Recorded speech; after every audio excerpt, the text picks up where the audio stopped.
बांग्लादेश में लंबे आंदोलन के बाद सेना ने सरकार का तख्तापलट कर दिया है। प्रधानमंत्री शेख हसीना भारत आ चुकी हैं, यहां फिलहाल रुकी हुई हैं गाजियाबाद के हिंडन एयरबेस के सेफ हाउस में।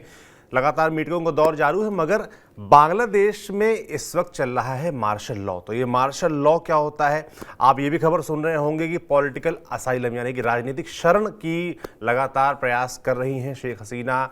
लंदन की बात आ रही है, फिनलैंड की बात आ रही है। सवाल ये भी उठ रहे हैं कि क्या भारत शेख हसीना को पॉलिटिकल असाइलम यानी कि राजनीतिक शरण दे सकता है क्या? तो इस सब विषयों पर बात करेंगे। बात करने के लिए हमारे साथ होंगे हमारे वरिष्ठ साथी पीयूष पांडे जी।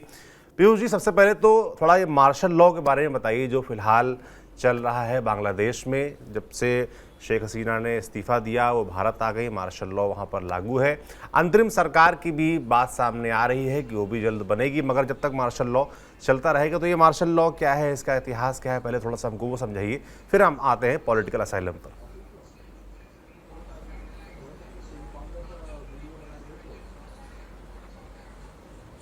बिल्कुल सौरभ, देखिए मार्शल लॉ एक ऐसा कानून है जब सेना जो है वो पूरी तरह से प्रशासन को संभाल लेती है और कोई भी सरकार नहीं होती ऐसे समय में, किसी भी नागरिक का कोई अधिकार नहीं होता और जो कोर्ट्स होती हैं वो भी एक्टिव नहीं रहती हैं और जो नागरिक हैं उनको कभी भी जो सेना की कोर्ट्स हैं वो तलब कर सकती हैं। इवन यहाँ तक भी होता है कि बहुत बड़ी तादाद में लोग एक साथ खड़े नहीं हो सकते हैं। ऐसी परिस्थितियां होती हैं और या फिर ऐसी परिस्थितियां होती हैं जैसे अभी आपने बांग्लादेश में देखी कि लोगों ने वहां पर आंदोलन कर दिया। जो आंदोलन की वजह थी आरक्षण के खिलाफ थे लोग। वहां की सुप्रीम कोर्ट ने उस आरक्षण को 5% कर दिया। इसके बावजूद वहां के लोग संतुष्ट नहीं हुए और जो वहां पर सरकार थी, तत्कालीन सरकार जो शेख हसीना की थी, उसको लेकर के फिर वहां पर विद्रोह शुरू हो गया और उसके बाद वहां पर सेना ने अपना एक्ट शुरू किया और मार्शल लॉ के तौर पर उसे कहा जाता है।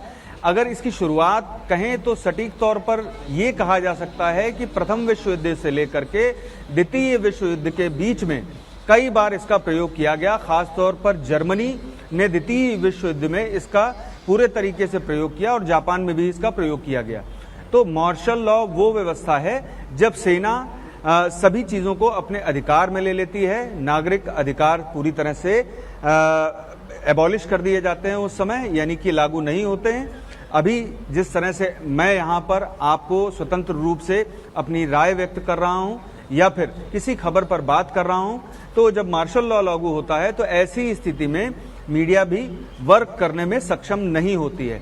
हालांकि मीडिया हर हालात में काम करती है और अभी भी ढाका में, बांग्लादेश में बड़े पैमाने पर जर्नलिस्ट अपना काम कर रहे हैं। लेकिन जो मार्शल लॉ की सिचुएशंस होती हैं उनमें मीडिया को भी कहीं ना कहीं बार्ड कर दिया जाता है और अधिकार नागरिकों के बहुत सीमित रह जाते हैं। तो मार्शल लॉ वो व्यवस्था है जब सेना पूरी तरह से हावी हो जाती है, कोई सरकार नहीं होती और अगर जैसे कि अंतरिम सरकार वहां पर अभी घोषित की गई है और वो पूरी तरह से एक्टिव नहीं हो पाई है, तो इन स्थितियों में मार्शल लॉ जिस तरह से वहां काम कर रहा है, यानी कि सेना पूरी तरह से काम कर रही है। जो काम अब तक वहां लोकतांत्रिक सरकार कर रही थी वो अब वहां पर सेना कर रही है। लेकिन लोकतांत्रिक सरकार जब काम करती है तो लोकतंत्र में नियम और नागरिक अधिकार होते हैं, लेकिन जब मार्शल लॉ यानी कि सेना अपने अधिकार में सारे काम कराती है तो सीधे तौर पर आप ये कह सकते हैं कि बंदूक की नोक पर सारे काम कराए जाते हैं।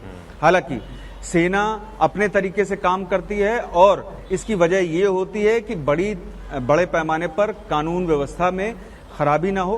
कानून व्यवस्था यानी कि कोई विद्रोह अगर उत्पन्न हुआ है किसी देश में तो उसको नियंत्रित किया जा सके।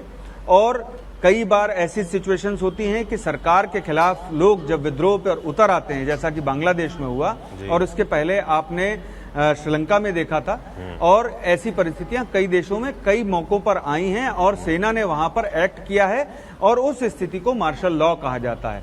मार्शल लॉ में सबसे बड़ा जो नुकसान होता है वो नागरिक वहां पर जो हैं उनके नागरिक अधिकार पूरी तरह से एबॉलिश होते हैं। उस समय उस पर ना अदालतें कुछ कर सकती हैं और ना ही कोई अन्य प्राधिकार कुछ कर सकता है। जैसा कि आपातकाल में जो अदालतें होती हैं वो काम करती रहती हैं, लेकिन मार्शल लॉ के दौरान ये अदालतें भी काम नहीं कर सकती हैं। तो ये कुल मिलाकर के मार्शल लॉ होता है।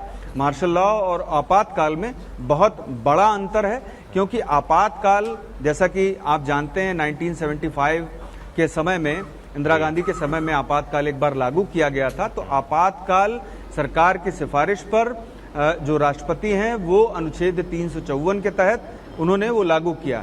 यानी कि देश में ऐसी स्थितियां थी जबकि बाहरी ताकतें और अंदरूनी ताकतें गृह युद्ध कराने की चेष्टा कर रही थी, ऐसा माना जाता है, और इसके आधार पर आपातकाल लागू किया जाता है। लेकिन जो मार्शल लॉ है उसके लागू होने की सिचुएशंस इससे बहुत इतर होती हैं, और आपने अभी बांग्लादेश में देखा उन स्थितियों को, और वहां पर यही वजह है कि मार्शल लॉ लागू है। वहां पर कोई सरकार अभी नहीं है, और अंतरिम सरकार जिसकी घोषणा कल की गई है वो अभी एक्टिव नहीं हुई है। तो इन परिस्थितियों में मार्शल लॉ एक तरह से नागरिक अधिकारों को पूरी तरह से खत्म करता है, और सीधे तौर पर वो अपना डंडा चलाता है, सिक्का चलाता है, या यूं कह सकते हैं कि उसके प्रशासन में किसी भी तरह की सुनवाई नहीं होती है। जी सौरभ। बिल्कुल। अब दूसरे मुद्दे पे चलते हैं, पॉलिटिकल असाइलम, राजनीतिक शरण। और ये लगातार जब से शेख हसीना भारत आई हैं उसके बाद से ही ये खबर चल रही है कि वो लंदन जा सकती हैं, वो फिनलैंड जा सकती हैं, लगातार उनकी तरफ से प्रयास जारी हैं। इस बीच खबर ये भी है कि जो जहाज़ उनको लेकर भारत आया था वो बांग्लादेश लौट गया है, अभी शेख हसीना यहीं पर हैं। तो ऐसे में लोगों के मन में एक सवाल ये भी आ रहा है कि क्या भारत शेख हसीना को दे सकता है राजनीतिक शरण? तो थोड़ा सा ये राजनीतिक शरण, पॉलिटिकल असाइलम के बारे में हमको बताइए, और जो भारत वाला पक्ष है कि क्या भारत दे सकता है, इसको लेकर क्या जानकार कह रहे हैं?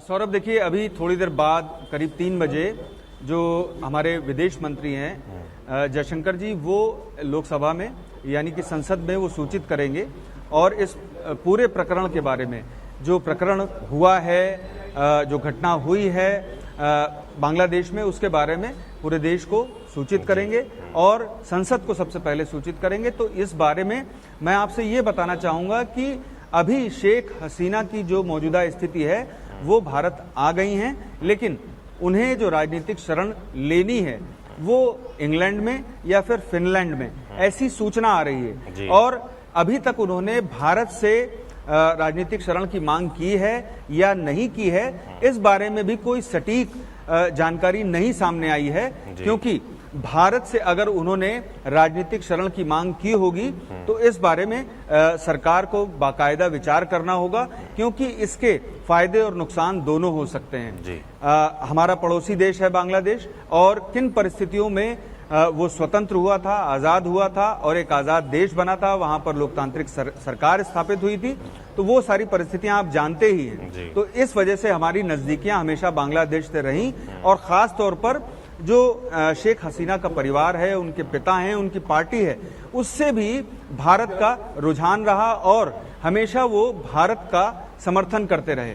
तो इन परिस्थितियों में जब वहां पर कोई सरकार नहीं है और मार्शल लॉ है, तो ऐसी स्थिति में वहां पर जो शेख हसीना थी वो सुरक्षित नहीं थी। तो फिलहाल वो भारत आई, और भारत से जहां भी उन्हें पॉलिटिकल असाइलम मिलेगा या रहने के कुछ दिनों की मंजूरी मिलेगी, यानी कि पॉलिटिकल असाइलम का मतलब कि राजनीतिक शरण उन्हीं लोगों को दी जाती है। विभिन्न देशों में अलग अलग कानून हैं। भारत में पॉलिटिकल असाइलम के लिए कोई भी व्यक्ति मांग कर सकता है जो किसी उच्च पद पर हो, किसी अन्य देश में, किसी धर्माधिकारी हो। जैसे कि आपको पता ही है कि तिब्बत वाले मसले पर जब पूर्ववर्ती सरकार ने, भारत की तत्कालीन सरकार ने दलाई लामा को यहाँ पर पॉलिटिकल असाइलम दिया था, और वो अभी भी यहाँ पर हैं भारत में पॉलिटिकल असाइलम के बेसिस पर। और इसी तरह से अब शेख हसीना मौजूदा समय वो उचित व्यवस्था देख रही हैं कि कहां पर वो सुरक्षित रह सकती हैं, और अपनी सुरक्षा के मद्देनजर वो जिस भी देश से पॉलिटिकल असाइलम की यानी कि राजनीतिक शरण की मांग करेंगी, उस देश को भी कंसीडर करना होगा कि उनको पॉलिटिकल असाइलम दिया जाए या नहीं दिया जाए। उसका नफा और नुकसान को ध्यान में रख करके ही हमेशा कूटनीति में फैसले किए जाते हैं। और मौजूदा समय आप अगर देखें तो भारत से उन्होंने कोई मांग नहीं की है इस बारे में, और भारत का क्या विचार होगा ये तो तभी स्पष्ट हो सकेगा जबकि उनकी ओर से भारत से राजनीतिक शरण की मांग की जाए। फिलहाल भारत ने इस बारे में कोई भी बयान नहीं जारी किया है, और शेख हसीना यहां से इंग्लैंड जा सकती हैं, फिनलैंड जा सकती हैं। वहां पर वो कितने दिन रहेंगी, राजनीतिक शरण के तौर पर रहेंगी या फिर महज कुछ दिनों की शरण होगी, और या फिर क्या व्यवस्था होगी ये भी अभी स्पष्ट नहीं हुआ है। लेकिन मैं आपको बता देता हूं कि राजनीतिक शरण क्या होती है। राजनीतिक शरण ये होती है कि जैसी घटना अभी घटी बांग्लादेश में, और उसके बाद शेख हसीना वहां से अपनी सुरक्षा के मद्देनजर भारत आ गई और अब वो यहाँ पर कुछ ही समय बिता करके वो अपने वास्तविक स्थान जहां वो लंबे समय तक सुरक्षित रह सकें वहां पर जाएंगी।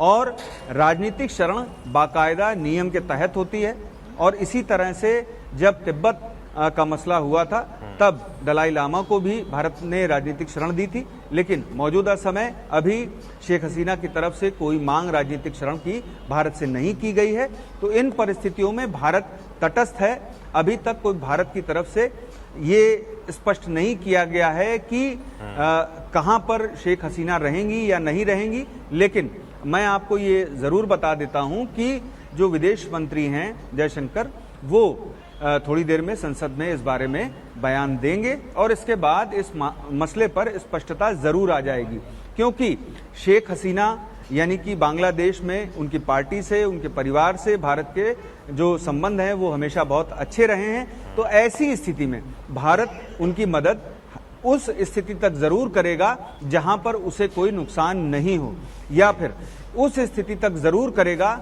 जहां पर वो टॉलरेट कर सकता हो या फिर वो जवाब दे सकता हो। तो कुल मिलाकर के आप समझ चुके होंगे कि राजनीतिक शरण क्या होती है। और मैं आपको एक चीज और बता देता हूं, चूंकि मार्शल लॉ पे आपने बात की थी, तो जनरल डायर अंग्रेजों के समय में भारत में अंग्रेजों ने मार्शल लॉ 1919 में लागू किया था। उस मार्शल लॉ का जो पृष्ठभूमि थी वो बिल्कुल अलग थी। वो ये थी कि भारत में अगर 4 लोग एक साथ खड़े भी होते हैं तो भी मार्शल लॉ। और आपको जलियांवाला बाग कांड याद होगा, जनरल डायर ने जो आदेश दिया था वो मार्शल लॉ के तहत ही था। तो कई जगह मार्शल लॉ का जो स्पष्टता है, उसकी परिभाषा है, वो अलग रखी गई थी। लेकिन मार्शल लॉ जो पूरी दुनिया में जो जाना जाता है जिस चीज के लिए, वो ये जाना जाता है कि सैन्य कब्जा पूरी तरह से हो जाता है किसी देश में, और या फिर उसके किसी क्षेत्र में हो जाता है तो उसको मार्शल लॉ की स्थिति कहा जाता है, और उस समय नागरिक अधिकार पूरी तरह से निलंबित हो जाते हैं। और पॉलिटिकल असाइलम वो व्यवस्था है जहां पर किसी अन्य देश के व्यक्ति को कोई देश जब अपनी शरण देता है और बाकायदा नियम और शर्तों के साथ देता है तो वो राजनीतिक शरण होती है। जी सौरभ।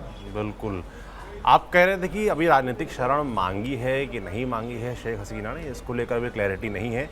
विदेश मंत्री एस जयशंकर संसद में आकर अभी बयान देने वाले हैं 3 बजे के आसपास कि बांग्लादेश में हालात क्या हैं, और मुझे लगता है वो इस बात पर भी शायद जवाब देंगे। ये जो राजनीतिक शरण को लेकर चर्चाएं चल रही हैं ये भी क्लियर नहीं है।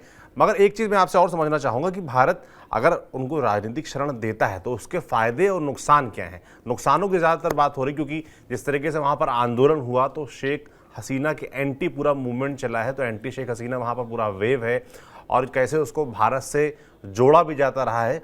तो ऐसे में तमाम जानकार ये भी कह रहे हैं कि अगर भारत उनको राजनीतिक शरण देता है तो वहाँ पर एंटी इंडिया सेंटिमेंट्स और ज़्यादा स्ट्रांग होंगे। जो पहले से बातें फैलाई गई हैं उससे ज़्यादा, उससे फिर और उनको बल मिलेगा कि देखिए भारत ने उनको राजनीतिक शरण दे दी। दूसरी ये भी बात कही जा रही है कि अगर भारत राजनीतिक शरण दे देता है तो उससे वहाँ जो अल्पसंख्यक है, जो हिंदू समुदाय है, उन पर भी वो भी निशाने पर आ सकते हैं। इस तरह की बातें कही जा रही है। तो थोड़ा मैं नफा नुकसान समझना चाहता हूँ।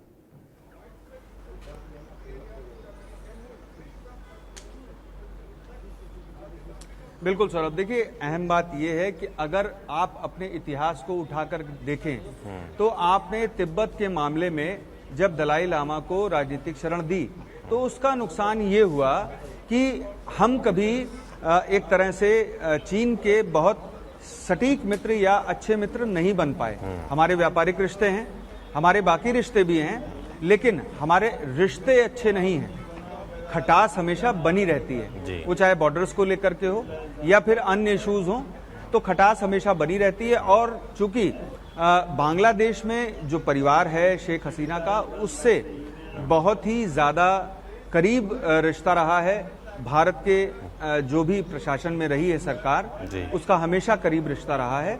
तो ऐसी स्थिति में उनकी जिस हद तक होगी भारत जरूर मदद करेगा, लेकिन जहां पर भारत ये देखेगा कि उसे नुकसान हो सकता है तो उस पर पहले विचार करेगा। उसके बाद ही जो मौजूदा सरकार है वो इस पर निर्णय लेगी कि आखिर शेख हसीना को राजनीतिक शरण दी जाए या फिर नहीं दी जाए। क्योंकि हमारे बहुत सारे बिजनेस जो हैं वो चलते हैं, खासतौर पर कपड़े का जो व्यापार है वो बड़ा व्यापार है बांग्लादेश में, और पूरी दुनिया में वो व्यापार उन्होंने फैला रखा है। और इसके अलावा भी भारत बड़े पैमाने पर आयात निर्यात करता है बांग्लादेश के साथ में।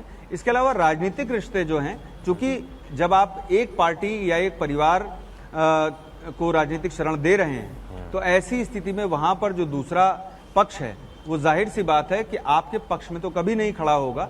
तो ये सारी चीजें ध्यान में रखते हुए भारत सरकार इस पर निर्णय लेगी, और उम्मीद है कि इस मामले में जो भी सरकार द्वारा निर्णय लिया जाएगा वो हर एक पहलू पर गौर करने के बाद लिया जाएगा। क्योंकि अभी सिर्फ इस मामले में जो विदेश मंत्री हैं वो संसद में बयान जारी करेंगे। ये जरूरी नहीं है कि वो पॉलिटिकल असाइलम के बारे में भी बात करें। ये जरूर है कि वो पड़ोसी देश में किस तरह के हालात हैं और उन हालातों में जो वहां पर भारतीय अभी मौजूद हैं उनको किस तरह से संकट से उबारा जाए, अपने स्वदेश वापस लाया जाए, इस पर भी वो जरूर बयान देंगे।